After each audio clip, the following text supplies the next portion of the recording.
আমি এবাৰ second time আমি আয়োজন কৰিছোঁ কাৰণ আমাৰ 2025 চন 12 আগষ্টত অসম জিলা আমাৰ ইনগ্ৰেট হৈছিল। আমি যোৱা বছৰ প্ৰথম যেটো ইণ্ডিপেণ্ডেন্স ডে আমি আয়োজন কৰিছিলোঁ, এবাৰো আমি ইয়াতে কাকজান স্পৰ্টছ প্লেগ্ৰাউণ্ডত আমি আয়োজন কৰিছোঁ।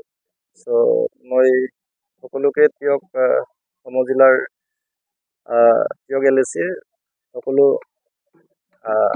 পাৰ্চনছকে মই ইনভাইট কৰিছোঁ। সকলো প্ৰমিনেণ্ট চিটিজেন, চিনিয়ৰ চিটিজেন, সকলো নাগৰিক, সাংবাদিক বন্ধুসকল আৰু সকলোকে আৰু সকলো কমিউনিটিকে মই ইনভাইট কৰিছোঁ।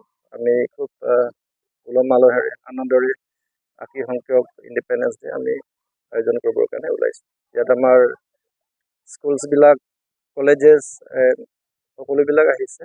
সিহঁতৰ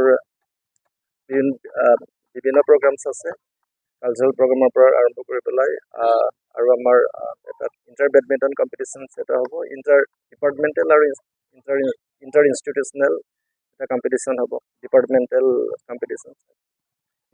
সেইটোতো আপোনালোকক যিসকল প্লেয়াৰ্ছ আছে তেখেতসকলকো আমি ইনভাইট কৰিছোঁ। এইটো বেডমিণ্টন কম্পিটিশ্যনছ এটা হ'ব, বাহনা কলেজত ষ্টেডিয়ামত হ'ব। মানে সিহঁতৰ কিবা এটা মানে